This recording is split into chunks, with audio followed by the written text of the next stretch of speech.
5 kilo अनाज में बहुत खुश हैं, तो मुफ्त में मिल रहा है ना, तो कोई क्रांति नहीं कर सकते।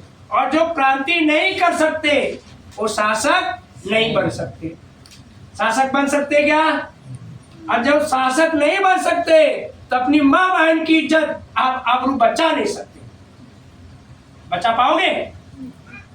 बचाने के लिए हमें क्रांति करनी पड़ेगी, लड़ाई लड़नी पड़ेगी, और हमें किसी का विरोध नहीं करना है। सिर्फ हमें अपने महापुरुषों के द्वारा कही हुई बातों को अपने जीवन में अमल में लाना है और अपने बच्चों को ही सिखाना है। जीएन पाल सर ने बताया, पूरे देवी देवताओं का खंडन किया उसने, फिर भी हम तो मानते हैं। अब ये गणेश आ गई है, गणपति बप्पा मोरिया, हमारे बच्चे पहले डांस करते हैं कि नहीं करते? क्या हम मना कर पाते? क्या हम उनको क्या कहते? बच्चा है, क्या करेंगे, चला जाता है कि नहीं? और सिर्फ चर्चा करते हैं, जिसके बाप का पता नहीं, माँ का पता नहीं, ऐसे लोगों की चर्चाएं होती है। और जिसका पता है, जिसने अपने समाज के लिए लड़ाई लड़ते हुए अपने 4 बच्चों की कुर्बानी दी, तो भीम चर्चा आप क्यों नहीं करते हो? कर सकते कि नहीं माँ बाप बेटी? बोल सकते कि नहीं बोल सकते? तो जब तक हम अपने महापुरुषों की चर्चा नहीं करेंगे लोगों के बीच में, तब तक हमारा अधिकार हमें मिलने वाला नहीं है। वो हमें डरवाएंगे, लेकिन हमें डरना नहीं है। क्यों? उनको आप प्रश्न कीजिए, हर तथ्य पे प्रश्न कीजिए कि यदि तालाब का पानी जानवरों को पीने का अधिकार था, तो हमारे दलित भाई, वंचित भाई को पानी पीने का अधिकार क्यों नहीं था? इसका रोक किसने लगाया? किसी मुसलमान भाई ने लगाया था क्या? डॉक्टर बाबा अम्बेडकर साहब को स्कूल से बाहर बिठाने का काम किसी मुसलमान भाई ने किया था क्या? किया था? आपको पढ़ाई लिखाई से वंचित किया गया। जब सावित्रीबाई फुले ने स्कूल खोली 1848 में, उनके ऊपर गोबर, उनके ऊपर कीचड़ किसी मुसलमान भाई ने फेंका था क्या? फेंका था? ये प्रश्न किसको करना है? आपको करना है। हमें आपको ही जगाना है। आप जाग गए तो हमारा समाज तो ऑटोमेटिक जाग जाएगा। केवल हमारी औरतों पे उन्होंने क्या किया है? गुलाम बनाया है। ये सब जितने भी गहना गुड़िया पहने हो ना, वो सब गुलामी का निशानी। मानते हो आप? गले में हार, नाक में, कान में, गांव में देखो ना, बैल को छेदा जाता है, क्या पहना जाता है उसको? है ना? क्यों पहना जाता है? इधर उधर भागे नहीं। इसलिए हमारे औरतों के साथ में दुर्व्यवहार हुआ। जब बड़ी जात की औरतें यदि अपने को मानती हैं, जो उनको बोलना कि उनको अधिकार किसने दिलाया।